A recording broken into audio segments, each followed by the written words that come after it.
So, this is going to be our first episode of the podcast, and we're going to do a trial run. It's going to be fun. I have my friend Robin here, and Hi. How are you? Good. How are you doing? Good. So what we're going to do is just jump right in. We're not going to hold too much ceremony. We're just going to make it good content, and you guys let us know if you like it or don't like it. And I think the best place to start is a very obvious question. Friendzone. Infamous. What is the friendzone? What is it, or what do people think it is? That's the real question. This is already way too deep, way above my pay grade. What do people think it is? People tend to think the friend zone is when you have accidentally locked yourself into the Harry Potter Chamber of Secrets and there is a demon chasing at you. No, I'm kidding. So the friend zone is basically when someone sees you as nothing more than their friend and you can't seem to get them to change their mind about it. So do you believe it exists? I do, yes. So the podcast that we have, the channel that I have in general, is actually pretty much 50-50 men-women. I mean, the men, it might be 52-48, something like that, but by and large, it's pretty split down the line. But the question that I hear far more from men is, how do I escape the friend zone? Is there such a thing? Can you do it? Can you take a platonic friendship where there was genuinely no interest and turn it into interest? And if so, what are the best ways to do that? What are some of the pitfalls to avoid? What are some signs it's never going to happen? So why don't we start with the most obvious question. Can you escape the friend zone? If it exists, can Joe Schmo get Sally to like him? I think so, yes. Okay, so what does that look like in your mind? In my mind, and of course, you know, every person is different as night and day, but in my mind, escaping the friend zone is really detailed by a certain number of things. Like, for example, what you want to do is retract from this person and work on yourself. That's the first thing that you want to do to escape the friend zone. Really? Yes. Work on yourself. Work on yourself. I like that piece of advice. It sounds familiar. Sounds familiar. But Why? Before we go any further, why? Because people need to hear it from somebody who's not me. Because at this point, they're just like, shut up, Rory, you dick. You have 100-something million bazillion videos saying the same shit. Why is that so important? Well, coming from somebody who is not me and who is not prepped. Were you prepped by me to say any of this? No. Okay. Oh my god. Yeah, I don't think you listen. I don't think you listen even if I did prep you. Never. So, why do we need to work on ourselves to make Sally love Joe if we keep those names? I think truly people want what they can't have. And when people see you flourishing without them, they truly want a piece of that action. People want to be convinced in their mind that you've changed. That's what they want.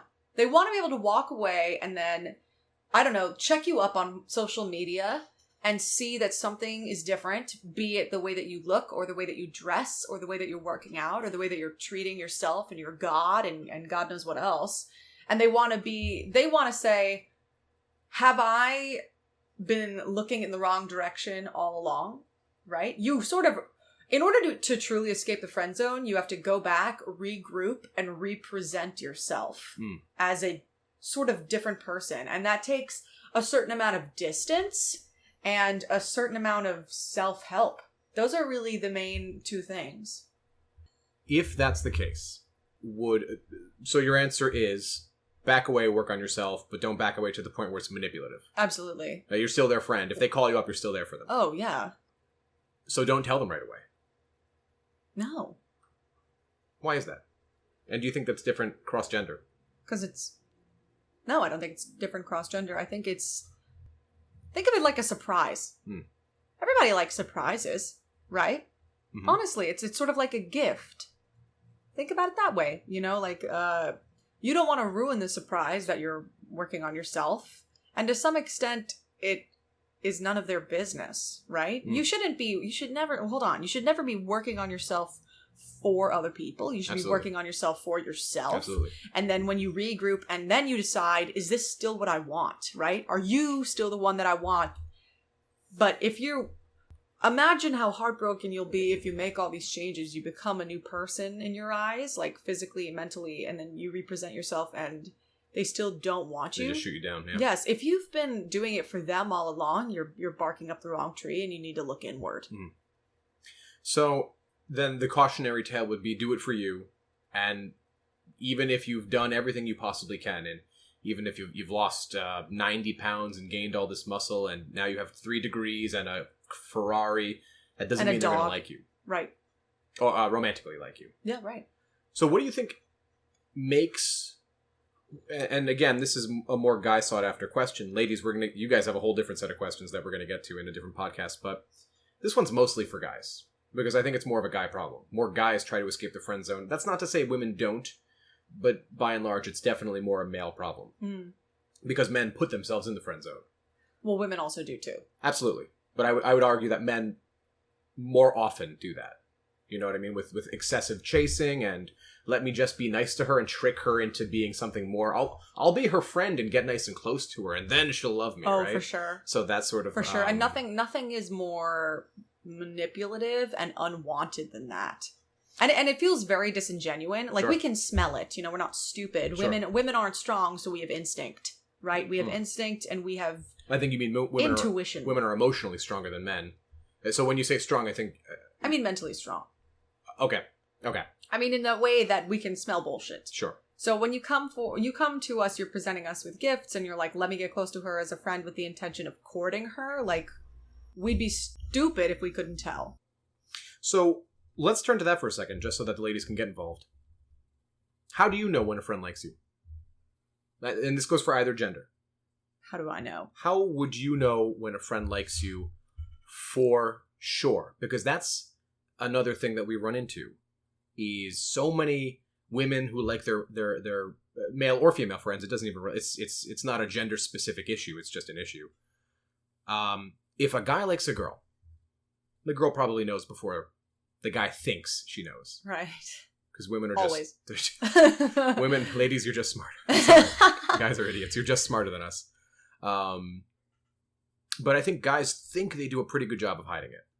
And maybe it's not even a fully formed thought yet. It's sort of like, yes, I'm physically attracted, but I don't know that I'm more attracted. Okay, because I was going to say, I've only ever met one guy who has covered up, like, his liking me, like, well enough that I had no idea. That I found out months later, and I was shocked to hear it.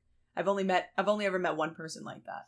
Well, but I think for a lot of people, again, it's that I like what I see, but am I ready to sacrifice a friendship for that? And sure. I think that's the major holdup. So, without getting too far from the question, how do you know, you being the greater women population, what are some things that ladies pick up on that maybe guys need to shut the hell up about? What do guys need to stop doing, and girls need to stop doing when they like somebody, if their goal is to truly, don't show it yet, act like a friend, just don't be manipulative, focus on you for you? Well, I would say the first thing is maybe don't tell all your friends. Honestly. Because I very good. If I had $1 for every time that a friend of this person came to me and was like, you know, they like you, right? Mm-hmm. And that's never something I want to hear. I mean, you've spilled my beans, you've ruined my Christmas surprise, you know, you really, truly. So I'd say maybe only tell someone who you know won't tell. Right. Who is your true best friend and not a snitch. Right. You've got to tell someone because you can't keep it inside. You'll crack like an egg. Yeah, true. Maybe tell your parents, because God knows they won't tell anyone. I don't know. Anyway, so I would say I can always tell someone likes me with a few details. Probably excessive touching. Mm-hmm. That's always pretty obvious. Prolonged eye contact. And the surefire sign is the laugh test. What's the laugh test? So it's when you are, let's say you're out at a bar with all your friends, right? And you're all in a group, and one of your friends cracks a joke and ha ha ha, isn't it funny? What you'll do, this is just scientific, is you'll laugh, ha ha ha, and then you will turn to look at the person that you like the most in the group to see if they're laughing as well. Is a sort of like camaraderie agreement. So to really tell if someone likes me, I will literally look for that. Like, it'll be like, ha ha ha ha, they look right at me. There's my answer. Sure. So I think what trips people up is, and I can just hear some of the people listening to this saying, well, yeah, but that's my friend. You know, me having a physical contact with my friend doesn't necessarily mean I like them. It means I'm affectionate with them. I care about them. But what's a pat on the shoulder, right? Versus a touch on the thigh is something a bit more like sensual and communicates something completely well, how close are we? How close? In terms of distance? No. Think of it this way. I mean, a pat on the shoulder is very different than like reaching out and like touching my hair or pushing it away from my face or saying hold Very still, true. you have something on you. Very true. Right? That's sort of like nitpicky. I don't agree with the hold still thing. If there's a bug on you or something making you look embarrassing at a weird part of your hair, like, hold on, I see something, let me get that out for you. No, you know what I mean? That's totally fine. And the reason that I'm nitpicking is because I hear the people at home going, but I do these things and I don't do them romantically. I just do them because that's my friend. Right. So, and you brought up a good question. What level of friend? Right. What is level it your of friend? Best friend? That's my thing. Then you don't blink twice. If it's my best friend is in love with me, I probably wouldn't know because this is someone that I show affection to and they show affection to me. Mm-hmm. So it's hard to broach that line. Mm-hmm. If this is a friend, I feel like it's easier to know when it's just a friend. Oh, it's so much easier to know because then all of a sudden that line of intimacy is crossed, right? Versus my best friend who I have let into my line of intimacy already. So, what does a guy need to do? And then we'll get to the ladies as well. But what does a guy need to do? So he's going to work on himself. Yes. Create a little bit of distance, right? You're not avoiding the person. You're not, if they need you, you're there. You're still their friend. Of course. Otherwise, it's manipulative. What does a guy need to do to initiate?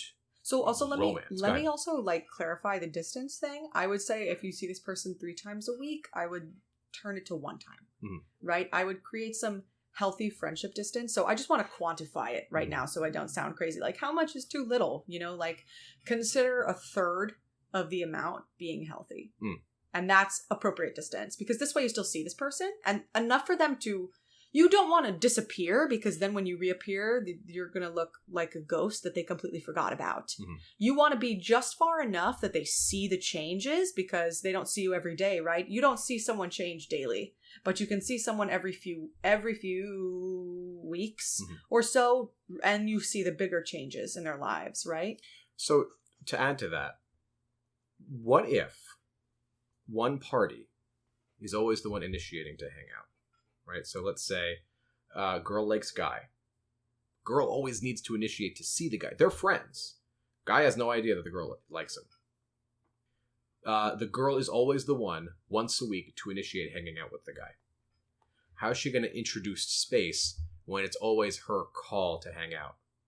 And I know we can't possibly answer every what if, but I think it's good to touch on some of the outliers because some people at home, again, are going to go, but I have a crush on this person. I'm pretty sure they don't know, but I am always the one that needs to hang out, even just as a friend.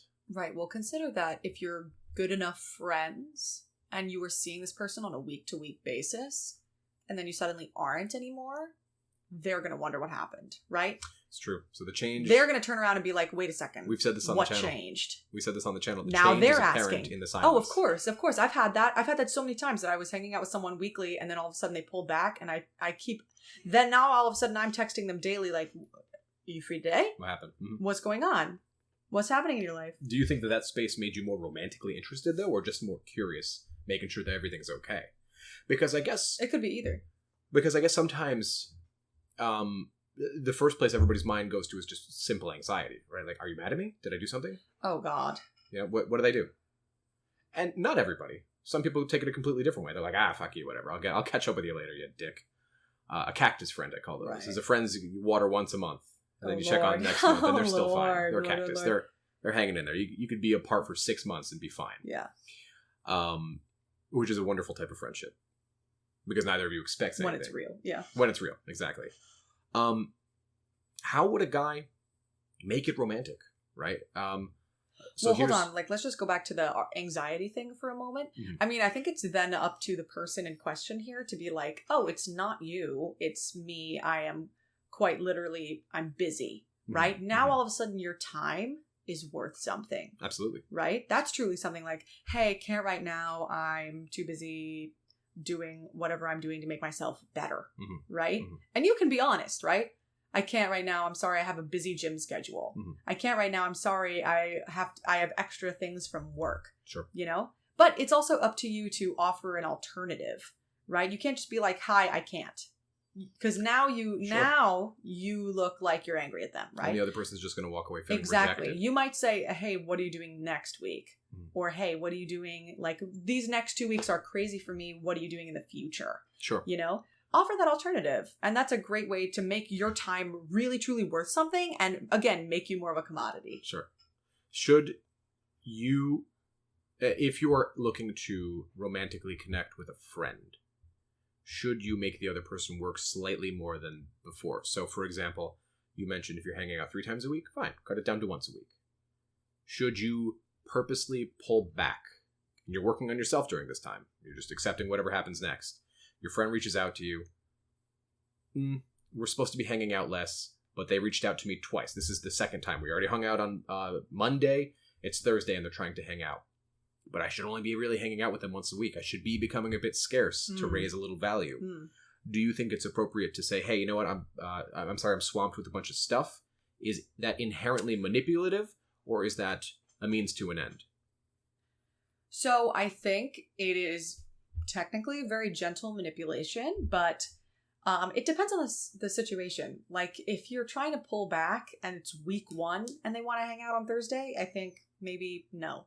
But if it's week 3, you know, and you've been doing your work and only doing the once a week thing, I think, okay, yeah, maybe we do reintroduce ourselves a little more, you know, honestly.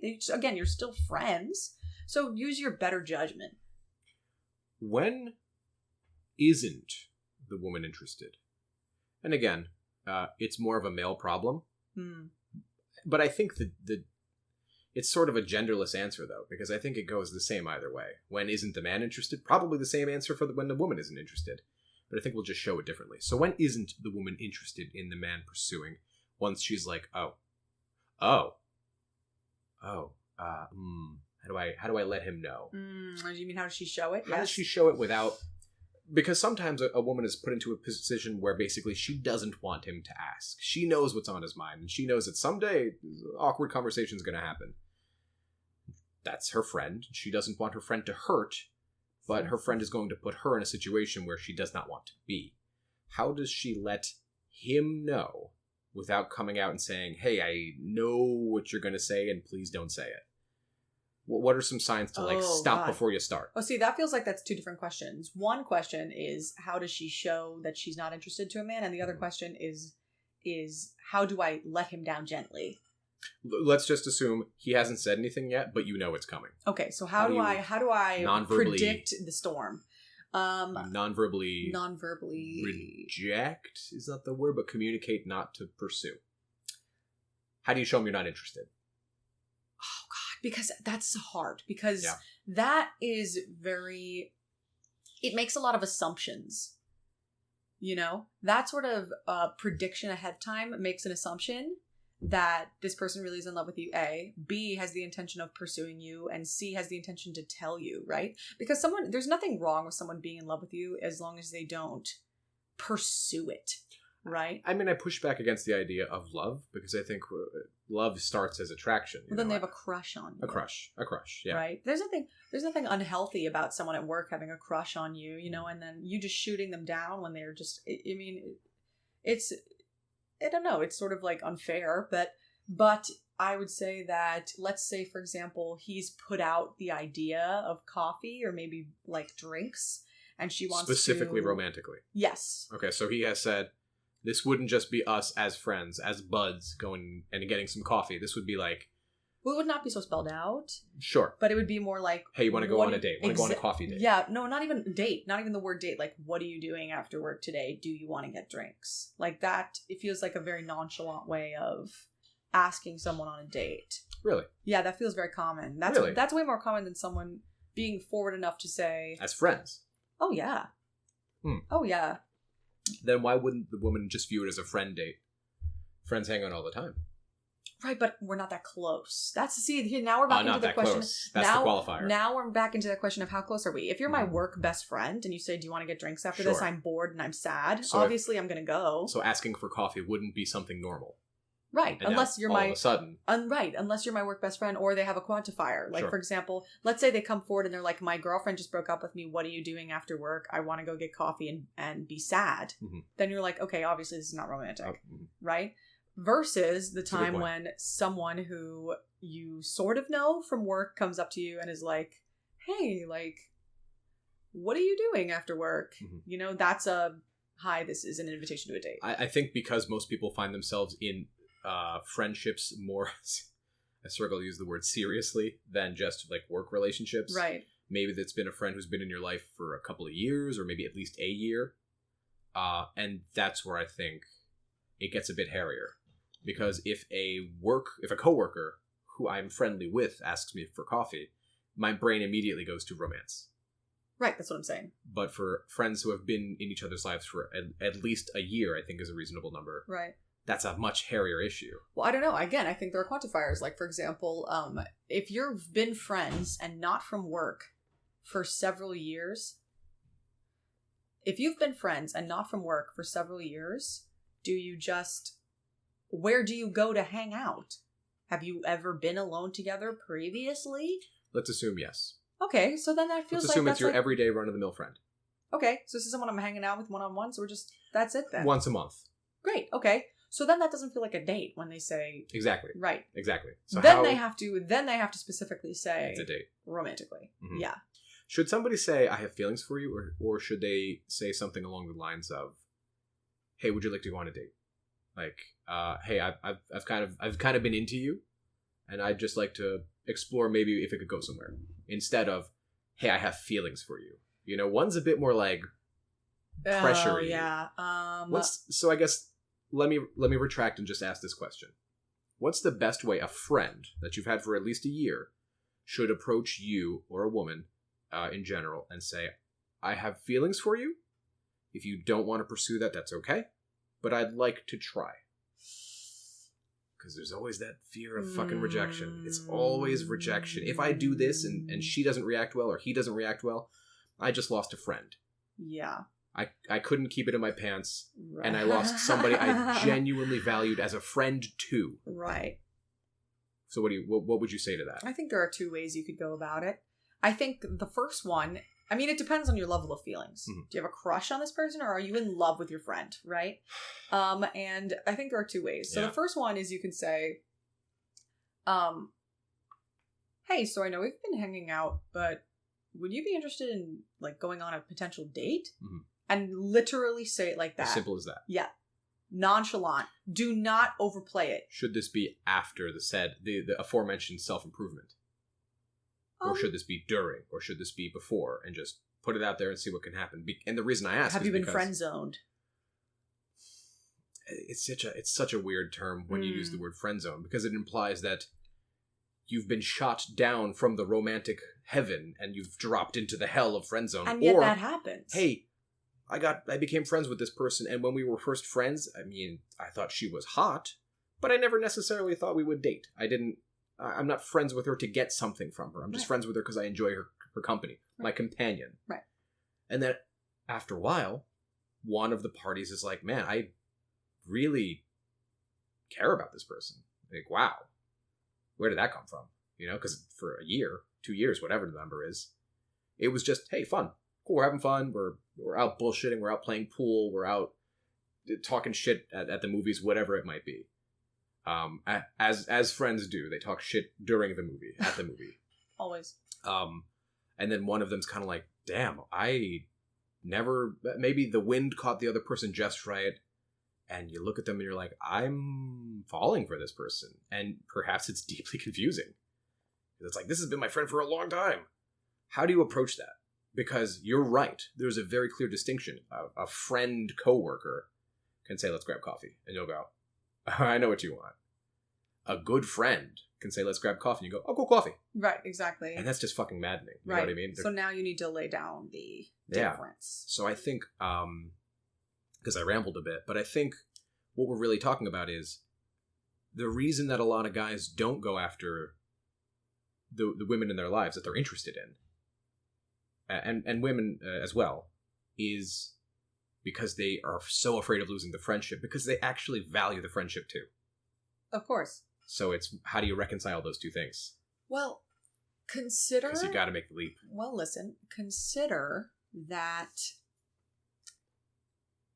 if you shoot your shot, for lack of a better term, and she doesn't speak to you after that, even though you've been adults about it, then she is not a very good friend to begin with. Good for you. Yeah. Think about it that way. Mm-hmm. So if you can't deny that you have feelings for this person, it would be criminal of you to try. So you go to your friend and you say to her, or him, I apologize, him, or them, whoever it may be, you go to them and you say, listen, like, would you ever be interested in potentially going on a date with me? And if this person goes, oh, how dare you invite me on a date, the and it's completely Julia Child. Yeah. And completely backs off of you, this is never your friend. And that's a hard truth. Interesting. But it's the truth. Because you make the assumption that you're both adults, right? And that they won't be childish about you inviting them on a date. You haven't sang a song like in Frozen at the top of a mountain for them. There's nothing of that grand gesture. It's just a suggestion, right? So for them to fly off the handle with it would be dramatic. I'm with you. I agree. I think a lot of people would have trouble looking at their friend the same way for a period of time. So I think it would be reasonable if you backed away for a couple of weeks and just let not even a couple of weeks, maybe just a week. Yeah. And just let the dust settle. Right. Especially if it didn't, again, that's only if it, I think there's a 1 to 10 on how badly it goes. 1 to 2 is like, I love you and I just like don't think that I'm ready for that with us. And then you move on, right? That's 1 to 2, you're fine, you don't need to back away, right? Then there's 3 to 5, 3 to 6, which is like, oh, I didn't know you felt that way. Maybe that's where you're starting to be like, okay, maybe I should just take some time and like, I guess let you clear the air, right? And then there's the 8 to 10, which is they completely blow out of proportion and overreact. Sure. And that's a red flag for you, right? But can I also add one more thing? Sure. Now, that's if you have never really broached the topic of being, oh, you're my friend. Oh, you're my best friend with this person, right? If you are quite ostensibly friend-zoned beforehand and you can tell that you've been friend-zoned, I don't know, to the point that this person is talking about, like, sexual relations they've had with other people to you and being like, can I have your advice on this? Like, that is very clearly you've been friend-zoned. That can be so hard, though, because sometimes you do that with a regular... I guess the frustration for a lot of people is, how do I know for sure? Because we can say, yeah, that one time, 6 months ago, she told me about that one guy she was into, right? Yeah. And then I'd never heard something since. And I'm seeing all these little signs, and I don't know if I'm making it crazy, because guys, again, and I'm just going to keep saying and women, because it really just is universal, are now emotionally engaged. And what happens when we're emotionally engaged? We become stupid. You can't see all the signs. Which is, like why people come to me for coaching. Is, of course. I can't see what maybe you can see because I'm emotional and you're not. So, okay. Well, to help the conversation, what should somebody look for? So now we'll flip the situation. Sally likes Joe. Joe's an idiot and can't see. What signs is Sally going to show? You already talked about the laugh test. You already talked about maybe some touching here and there. Yeah. But Joe might like Sally too, but be afraid to cross that boundary. So now we have a situation where girl likes guy likes girl. Girl's showing the signs. Guy's afraid to do anything. Guy doesn't want to lose his friend. Oh, God. What signs would Sally show Joe that are just unfucking mistakable? Unmistakable signs of attraction. Or at least mild interest, because it's a scale. We can agree that attraction's a scale. I would say there's a bunch of things. Laughing at all his jokes, even to the point that it's like excessive, maybe. A lot of smiling for whatever reason, she always looks nice around you. Girls like to be wanted. Girls like to look nice. You know, I'm sorry, women like to look nice around their potential partner because we want you to always see the best side of us, right? Sure. So a lot of that, a lot of fixing herself to look her best even in the way that she's sitting. Sometimes women will adjust themselves so that they're like in just the right position that they feel that they can be most admired at, if you will. It's so funny. Posting about him on social media. In what capacity? Posting them on their story, posting them in literal like Instagram posts. Sure. Sharing things that they're doing together. Isn't it so interesting that so many of these things can just be viewed as just regular friend signs? And I think that's why everybody's so fucking infuriated. It's like, I've never adjusted myself around my friends. How do you mean? I mean that I can show up in front of my friends looking like a mop top in a hooded gray sweatshirt and fuzzy slippers, wearing no makeup and a top knot bun, right? And I would never do that in front of someone that I'm potentially courting. Sure. I've never sat in the passenger seat of a car and thought, oh my God, let me just fix the way that I'm sitting right now so that you can't see a part of my face that I am nervous about, right? Sure. Which is, if you notice girls like making little adjustments, she's wearing skirts, she's doing things that might be perceived as more feminine around you, like, it's a pretty clear sign. Okay. So just be wary of touching, be wary of laughter, again, prolonged eye contact, batting eyelashes. Girls love to act cutesy around people that they like. It's just a weird accidental thing that girls do where they like giggle, right? There's a lot of that. A lot of like whisper with their friends sort of a thing, which is something that adult women might be like, I don't do that. And they do. They absolutely do that. And they tell their friends. So if you could pick one sign that every man in the audience should be like, if I see this, I'm an idiot to ignore it, what sign would it be? Of all the signs you've mentioned, you had to just pick, guys, if you see this thing, pay closer attention. Because maybe you'll start to pick out all those other things. Because like we said, emotions make you stupid. Right. And they also do the other thing, which is they make you see things that maybe aren't there. Right. Kind of like some people believe in tarot readings, right? Some people believe in horoscopes. And whatever your thing is, right, we can all agree that sometimes you can pull what you want to see out of those things. Absolutely. Right? But that one time she wore makeup. But that one time she got in the car and she looked really nice. Absolutely. But that one time, yeah, that's what we do. Because it's confirmation bias. Well, then look for the laugh test. The laugh test. It's the most obvious one. Scientifically proven. All right, guys, look for the laugh test. Look for it. She laughs, ha ha ha, looks right at you. Here's your sign. So what else do you think is important to talk about in the whole friend zone realm? Because it's never ending. I mean, this podcast could be 3 hours long if we wanted it to. I think we should talk about how to reapproach someone once you feel that you've done the necessary self-building.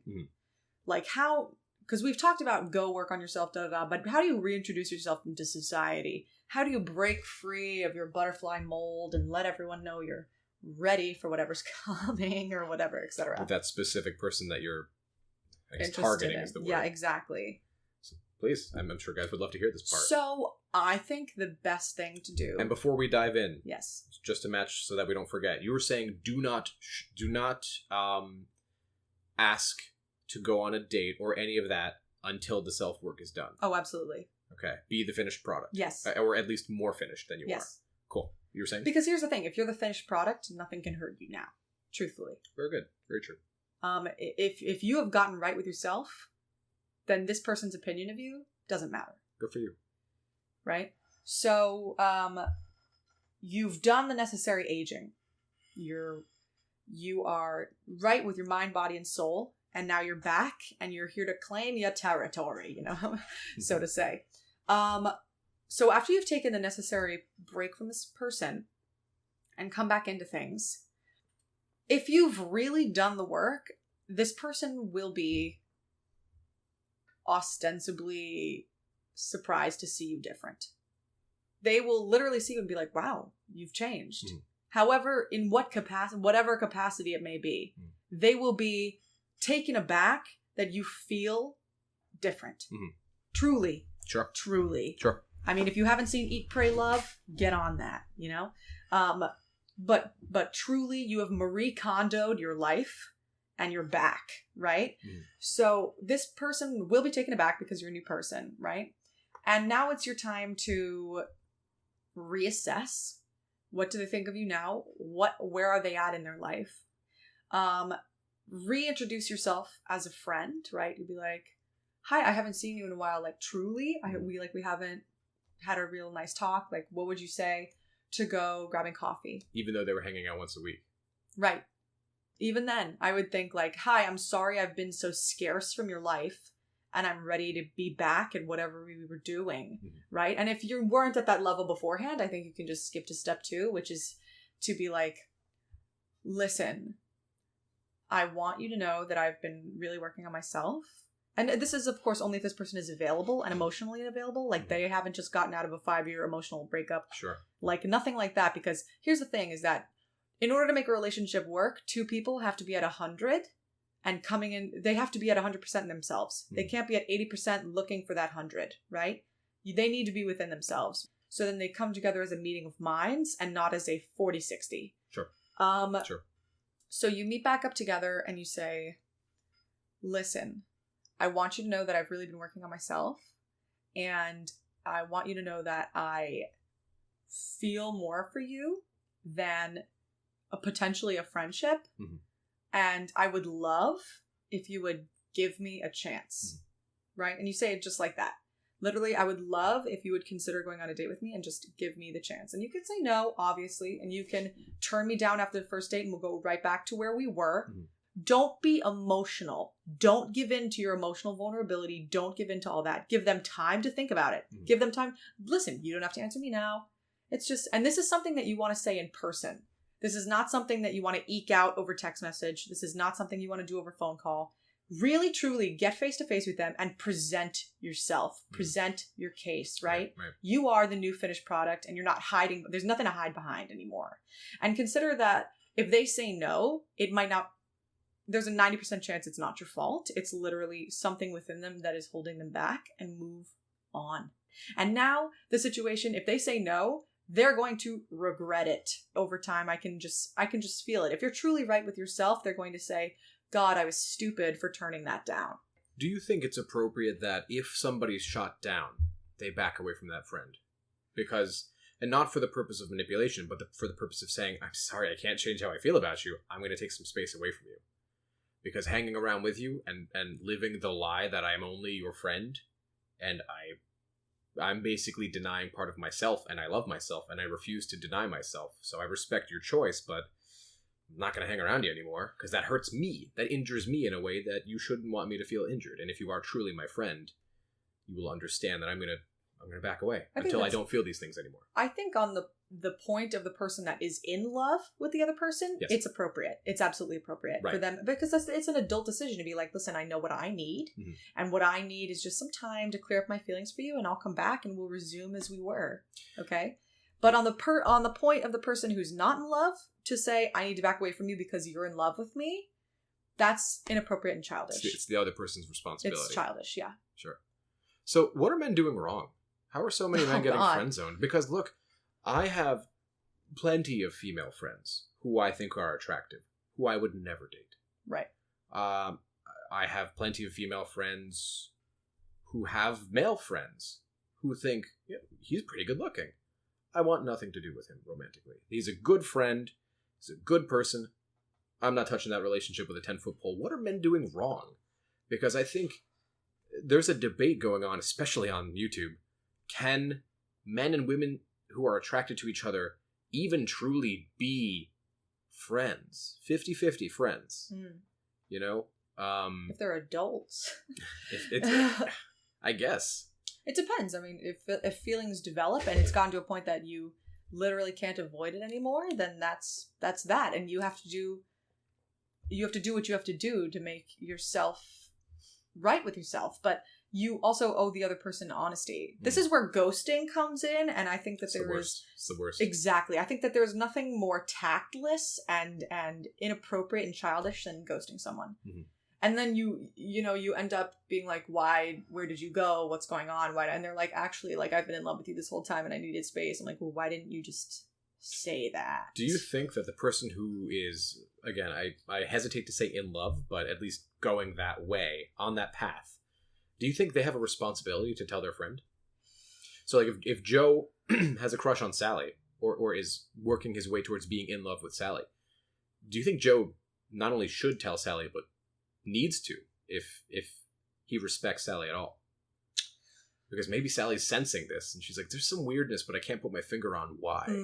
I don't think he has a responsibility for it until he intends to do something with it, right? This is bad, but it's true. I think that you can be in love with your friends and just keep it to yourself if you know nothing's going to come of it. But I think that it's a big answer. That's a big answer, but I think it's the truth. When you feel like it's inappropriate for whatever reason, and you... Like they're married or... Yes, oh my God, yes. Keep it to yourself. Or... Keep it to yourself in that case, right? I think there are times that you don't owe them an explanation because it would just add to the fire, right? I think if they're emotionally available, if they are in a place in their life where they're ready for a relationship, and so are you, and you are developing real feelings for your friend, I think, yeah, you owe it to yourself to give yourself a chance, right? And even if you do, quote unquote, ruin the friendship, I mean, you have to ask yourself, how rocky was your relationship that you can't rebound to where you were? And B, how close were you actually with this person for it to, quote unquote, ruin the friendship? Sure. But you understand why a lot of people don't want to tell the people that they have crushes on that information. Absolutely. Because it's sort of like, well, I generally like what we have, though, but I'm denying myself by keeping my mouth shut. Right. You know, it's that age-old argument of... But again, a crush is different than... Well, when I say crush, I mean on the correct path to fall in love. Like, if I continue to look at this person this way, in this capacity, we're out, we're doing fun things, having a good time, and, you know, every time she smiles, I, like, feel amazing, and every time she's having a bad day, I want to help her and be there for her. You feel those feelings manifesting, and maybe you're even, and don't do this at home, folks, maybe you're even trying to avoid or deny those feelings, and all they do is grow when you do that. When you give them no water, of course, they turn into weeds and they grow. Weed. Yeah. But I think that's really that's why so many people struggle with this, is because it's like, I love my friend as a friend. I'm starting to love my friend as a lover. And I know that if I open my mouth, I might change what we have forever. Maybe they won't stop being my friend, but it won't be exactly the same as it was. Maybe that would even just be my fault, right? Maybe they would be treating me no differently, and a week later, I forgot about it, and let's go get pizza, right? But now maybe I can't act normal. So I think it's that too. When you let that beast out of the cage, something's going to get damaged. Yeah. Maybe not broken, and hell, maybe it fixes and comes back even better. Yeah. But something's going to get changed. Right. Well, maybe then the thing is, you have to ask yourself if the ends will justify the means. Truly. Are you willing to risk it for this person and for yourself? Sure. And if the answer is, then the answer is no. Keep your mouth shut. Yep. I don't know. I hate this state of love and romance and relationships. I do. I hate it. Everybody's so miserable. No, Rory. Everybody's so fucking miserable. And I mention this all the time. The divorce rate's like 55%. They're high. Something's going wrong. What if you could slap every man upside the head with some truth, what would you tell every man? What are men doing wrong in the relationship? I am aware the conversation goes so much deeper than I'm making it. But you're the female guest. What do men need to know about women? Let's step outside of the context. You know what? We'll stay for today. Within the context of turning a friend into something more, what do men need to know? What aren't they getting? Because what I tell men is, women don't owe you shit, so stop acting like they do. Okay. And nobody owes you shit. Nobody owes you anything. I would say, if she likes you, you'll know. And we talked about this earlier. The laugh test is probably the best way to know for sure. Oh, absolutely. Absolutely.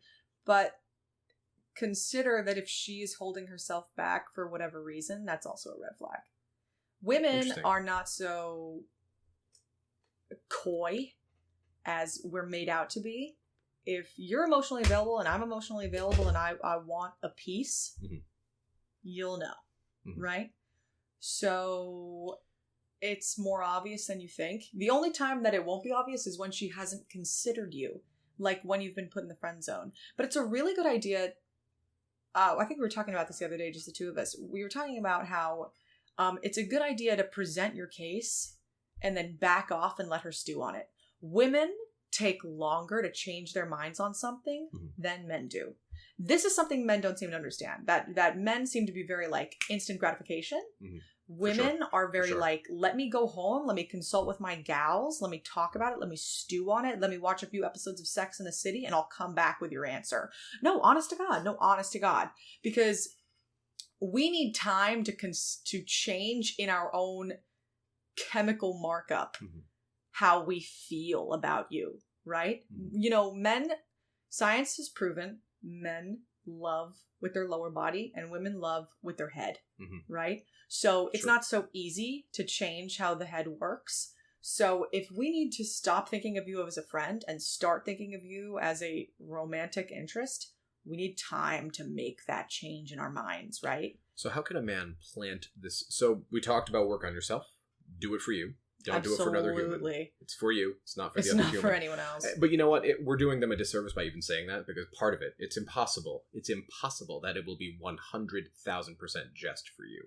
5% of it somewhere deep down in their mind will be, you know, like I coach people trying to get their exes back. And I'm like, well, work on yourself, because if you love yourself, God, life gets easier. Right? If Jordan Peterson, who's a famous psychotherapist, says, if you don't face the dragon, you don't get the gold. Well then consider it not this way. Consider it not that the 5% is for someone else.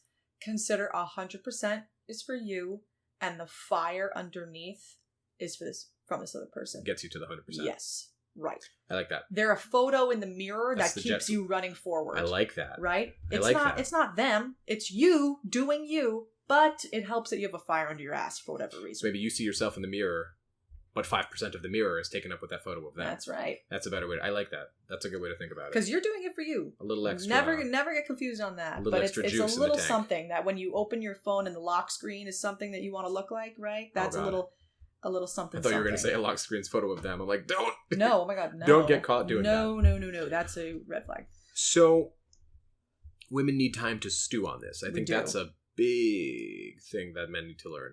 They don't seem to understand that.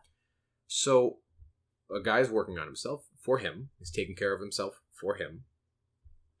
Maybe the girl in question, or just being more attractive in general, the opposite sex in general, or the same sex, depending, is sort of that, well, I would like to be more attractive, because that will make me feel good too, right? Right. The validation. Absolutely. How would a man place that kernel into a woman's mind of like, hey, I'm working on me for me, truly, but and I don't want to say anything to you yet because I'm not ready, because it will take time for me to work on me, and we're hanging out once a week, right? So how, during this long process, because the process might be a money process, it might be a emotions process, it's almost always a physical process, let's be honest. It's almost always, I'm overweight and she doesn't like me, almost always. But sometimes it's, my emotions aren't together, and how can I be a man for her when I can't even be a man for me? Then maybe love is not for you right now. Absolutely. So during this time, this several months of self-improvement, how would he begin to play the beginning of chess? I'm referring to it as a game, but inherently it shouldn't be a game. It should just be because you actually, like, this is a genuine feeling you have. How do men begin to place that kernel of what could be in a woman's mind? Social media. Social media. Oh, yeah. Tell me about that. If you're clever... Hate that answer. I know. You're not wrong, but I hate that answer. Social media is such a brilliant way, because men don't realize is that men are like, how will she know? You know, how will she know that I'm working on myself? Well, make it a little obvious, right? So if everything should be for you, obviously, you're working on yourself, you're getting good with your God, you're doing whatever. Maybe you drop a little hint that you're like, listen, like, I might be a little back and forth over the next few months because I am truly trying to work on myself, right? And maybe once every 2 weeks you make a post on social media, maybe a photo of yourself, maybe you're out doing something that you've always wanted to do. You know, maybe you go and you take a photo when you're going to see the sights, you're going traveling, or maybe you go to a nice restaurant for yourself. You know, do something for you, right? Something just that you have wanted to do. Treat yourself well, right? Treat yourself. And think about it this way. If you're doing that, she'll see it. Even right? if she's not thinking of you romantically in that moment. Oh, yeah. Oh, God, yeah. Really? Oh, God, yeah.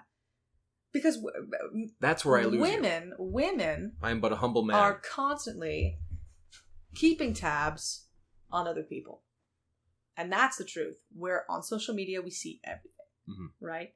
And if you are putting the work in and you're doing these changes and you're you know, letting the world know, or only so often, right? Remember, this isn't for other people. It's not. Well, forget obvious for a second. This transformation of yourself isn't for other people. Consider it that you're letting other people know that you're in the process of a change. Well, I think I mean in so far that we're not really supposed to be gaining validation from social media too often, because then that becomes an addiction. Oh, of course. I have a pitchfork raised when it comes to social media and Instagram and I Facebook. know. I hate well, it. Don't consider it validation so much as planting the seed that you're changing. And you don't need a single like from anyone else. You just want her to want them to see it, to notice. This is just a little something. There's nothing wrong with that, really. People that say that there's something wrong with, and think of it this way: even if nothing comes of your relationship with this person, this supposed relationship that may or may not happen after you're friends, right? At least you will have a marker, a physical marker from when you made a change in your life, right? That's a good point. That's like journaling, but other people can see it. Sure. Right? And if you treat it like that, journaling that other people can see. So social media is a great way to go, and you're saying that even if you've never expressed a single word that you like this other person, they'll begin to be like, that's impressive. Yes. Wow, you're working absolutely. On yourself. Oh, absolutely. I have so many friends that I had no romantic interest in, and then all of a sudden they started posting about how they were making their lives better. And then I started to ask myself, had I overlooked my own friends? Interesting. It is, and then they'll get in relationships immediately after. Like, how ironic how that happens. And then I'm like, shit. Sure. I missed that. Sure. I think that everybody needs to remember not to do this manipulatively, because they'll hear stuff like this. And look, some people that listen to the podcast or the YouTube channels, and no matter what I say, no matter if I say go no contact, it's for you, it's really not for your ex, they'll do it thinking, oh, so it's for my ex. No matter how many times I say, no, it's for you, you idiot. It's for you. I love you guys, but but God damn it. They're like, no. Well, sometimes I wonder if you telling them no contact makes them like want it more in that same way we can't have that. Well, it's different because it's imposed rather than being taken from you. Many of these people can contact their exes. I don't want to go too far down that rabbit hole, but you can contact your ex and they'll probably respond. Right. 90% of the time. Right. Something is much easier to bear when you have inflicted it upon yourself versus it being taken from you. Alcohol is taken from an 18-year-old and said no. Right, but that's just it. They have to inflict it on themselves, not be told by you. You know what I'm saying? That's why I feel like sometimes they might be like, I've gone no contact. What do I do? I don't think they're noticing me. Well, you just need time. You're just not seeing it. They need to decide for themselves. They need time, right? Yeah, always. So, interesting that you say social media. So you've looked at truly platonic friends' social medias, and you've seen a transformation. Yes. We're talking in your life now. Oh, yes. Oh, yes. And you've been like, I've never considered them romantically before. Yep. Interesting. Period. And interestingly, you're the first person to ever tell me that. Well, there you have it. And consider also, though, and if you guys agree, please post that as a comment. Ladies, if you agree, help the guys out here, because the guys are clueless. Sorry, go ahead. Consider, though, let me quantify that with, it was organic with them. Sure. It was an organic, true change and an arc that I noticed, that I just happened to notice. This was not a manipulated pre-screened idea of like, let me post this, and now let me all of a sudden let me at like you so you see it. Yeah. Yes, exactly. Sure. It was like a legitimate, I'm doing this for me, and then all of a sudden they all had girlfriends. So right? let's toss in one more qualifier there, just to really drive it home. Had you ever seen them as attractive, or even 1% like, oh, I wonder what a relationship with that person would be like? Mostly no. Mostly no. Mostly so no. It was completely platonic. Yes. You never looked at them with any sort of, I'd like a piece of that. Yes. It was always the self-improvement. Some of them always. I thought were kind of like wimpy.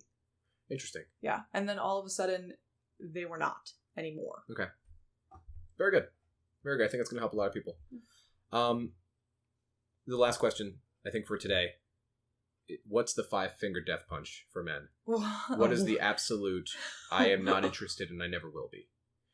Because you mentioned some things earlier, right? Okay. And that are true, but men see what they want to see and doom themselves where they want to be doomed. It's not just men. Sure. It's understood that everything we said today goes for women as well. Oh, yeah. By and large. Not everyone. I've had that too. I'd be like, walked into a situation. So one of the things you mentioned was you personally would never show up looking haphazard in front of somebody you have romantic feelings for. No, never. I think some men are thinking to themselves, yeah, this person I have a crush on's done that before, right? She's shown up kind of just dressed down. But that there's been other times where like we went out and she had all this makeup on, or we went bowling and she wore a nice pretty dress. What's up with that? Because a lot of guys are going to see what they want to see. There's a part of your brain called the reticular activating system that's noticing patterns, right? So bad stuff always happens to me, but you ignored that one time you found the $20 bill in the driveway. It's that thing. When it rains, it pours. It's that mentality. So we're never acknowledging all the times that she dressed down, and we're considering all the times she didn't, because it's confirmation bias. I want this to be true, so I'm making it be true. So what is the unmistakable, she is not interested in you right now. You are nothing but a friend to her. Maybe feelings could grow, as we discussed, but right now it's a no. That's tough because, again, women are very different. So trying to pinpoint an exact thing is not so easy. But like a top 3. Okay, well, I would just consider how her face reacts when she sees you. Interesting. Right. That's something that I think is so simple, but we so often overlook it. When she sees you, how does she react? If you're her friend, it's not going to be much more than a, hey, how are you? Mm-hmm. Right? Sure. If she's interested, she might light up like a Christmas tree. Mm-hmm. And by that, I think that means consider how she acts around her like female coworkers or her female friends who she loves, right? Oh my God, hi, how are you? Right? If she really isn't interested, it'll be like a, hey, how are you doing? Mm-hmm. Consider her face. How does she react? Or, God forbid, the opposite, where she looks at you and sort of frowns for a second like, oh, hey, how are you? They're there. Yeah, hi. Sure. I think something as simple as that is often overlooked. Like, just clock what this person does when they see you. So that's a strong one. Do you have anything else? And if you don't, that's fine. But I figure we need to help these poor bastards. Because I've been that poor bastard. When they truly don't like you. Again, like... Not don't like you, just will never like you romantically, or at least do not like you romantically right now, right? The guys that you saw on Instagram who slowly progressed and you were like, wow, I never saw them like that earlier. Right. Well, obviously, clock how they're dressed around you. Mm-hmm. So how they're dressed. Right. Their facial expressions. How much of the time is their body pointing towards you? Right? Yeah, I've read that one, and I read a lot of studies correlated with it, and it's not strong evidence. I know, but I've heard that a lot. Consider this: you're driving in the car with her, and she can't be faced towards you. I mean, she can turn to talk to you, but you're driving in the car towards you, and if she's in the passenger seat or if she's in the driver's seat, she will find plenty of ways to turn and look at you. Mm-hmm. Versus when she doesn't really care, she might even clock a guy walking on the sidewalk next to you, and maybe she gives him the whole turn and look. Mm-hmm. If she's talking to you about current crushes that she has, and they're not celebrity crushes, like they are like a guy from her gym who she's just obsessed with, you're in the friend zone. So it's not just so talk about that so that they can really truly understand that. So you mean not just a passing little he's cute, but a consistent, I see this person regularly and I'm attracted to them. Yes. Not just a, hey, that one guy I saw at the gym that one time, that one guy we just passed at the carnival's cute and I'll never see him again, so who cares? Even that, though, girls won't do things like that when they're really romantically interested. Mm-hmm. If you were driving me, for example, and I was in love with you, and a guy was walking on the street and I thought he was cute, I wouldn't say out loud, he's cute. Mm-hmm. If you were my friend, I'm going to say, he's cute. Mm-hmm. Oh my god, that guy! Sure. Oh my god, that kid is cute. Sure. Oh my god, should we pull around the block? Well, I think some people do that on purpose, though, because they want to play the game. But right? These are manipulative girls, exactly. and do you want to be with a person like that? Well, no, I just think the purpose of this part of the conversation is clearing up as much smoke as we can for guys, knowing that we can't answer every question. We just can't. Well, think about it this way: if you found a girl who manipulates you by yelling out loud that she thinks someone is cute, she probably will have told you that she likes you by now. Girls that are that forward are forward, right? Do your own logic for a second, right? If she's, just to give into astrology for a second, if she's an Aries and is very outward going all the time, boundless energy, a party girl kind of girl, and she's like, oh my god, he's hot, consider that this is the same person that might have been so are we going to do this or what? Sure. Already to you. Sure. We don't boogie with the horoscope, but I do appreciate. I'm sure, but I'm just giving you an example of an outward bounding girl for those who might know what I'm talking about. Sure. Okay, I think that's extremely helpful.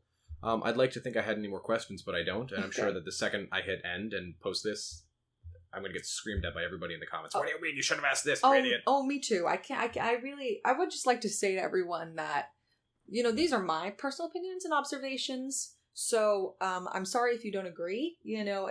Everyone is entitled to an opinion and their own experiences, obviously. This is just my personal experience and from what I've heard from my friends as well, and coworkers and whatnot. But I will never speak for the entire population of anyone. We can't. Right. There's no way to. And I think, even for the love chat videos, we make that clear. There's no way I can answer every single situation. It just won't happen. So blanket statements kind of have to do. Right. Can we have you back? Oh, gladly. Cool. I did think of one last question, and it's not really on topic. Okay. What are the top 3 things that women find to be attractive about men universally? So I'm not asking. This is a whole nother video. No. just one word each. Blank, blank, blank. Oh. And we're not talking about your specific view. We're talking about just kind of the things that women agree on. Okay. Because like I said, guys need the help. We do. We're suffering. Okay. Self-sufficiency, which is not something that most women will name off the top of their head, but is just a common denominator. Because no woman likes a person to be living out of their car and, mooching. Sure. Right? Sure. Charisma is different than confidence. Right? I know a lot of people are like, I just want him to be confident. No, most women would like more than that. They would like him to be charismatic, outgoing, good in his intrapersonal relationships. Ooh, psychology term. Good in his intrapersonal relationships, good in his work, and a strong communicator and confident in himself. All of these things lend themselves to charisma. Sure. Someone that you say, that's a good guy. The same thing goes with women. I think they'd be like, wow, that was a good conversation. Or wow, that was an interesting person, right? Love that. And I would say the third thing, emotional intelligence. And I know that that's not so easy, but just consider that narrows itself down to strong communication skills. Identify in yourself when you have a problem with something and just be honest. And say it and let us talk about it. And if I'm the right person for you, we will never fight about something that made you uncomfortable. That's right? So, be emotionally available, but also aware for sure. And don't escape into yourself or escape into bad habits when you have a problem. Just talk about it, right? We are creatures of speech. Because that's how we've learned to get anything done in our lives. Absolutely. So just be honest with us, and you can be as simple as possible, but we'll get you, right? So I think those 3 things are for sure the most attractive. Excellent. So I think this has been very, God, we covered a lot in an hour. Oh gosh. I mean, so thank you for coming on so much. We appreciate that. The next episode, I'm going to tuck away what the guy's got a lot of content in this episode. Next episode, I want to get to some of the things that the ladies often ask. I do want to touch on LGBTQ. I will eventually, in a different episode, touch on the red pill community and men going their own way and feminism. And I'm going to give you all an ear lashing. So we'll see how that goes. I'm going to get so much hate for that. So men, you got a lot of info. Ladies, if you listened this far, write in the comments below what topics you'd like to see on the podcast. And the next episode is going to be all yours, because men got so much attention this time. And the episode is not picked yet. I haven't picked what the title is going to be, what the content's going to be. So we are looking for your input. And men and ladies, if you enjoyed this episode, let us know. Like it, share it, tell a friend. We're going to be doing a lot more of these. Robin, thank you so much for being on. Of really course. Oh my gosh, thank you for inviting me. And we will talk to you next time.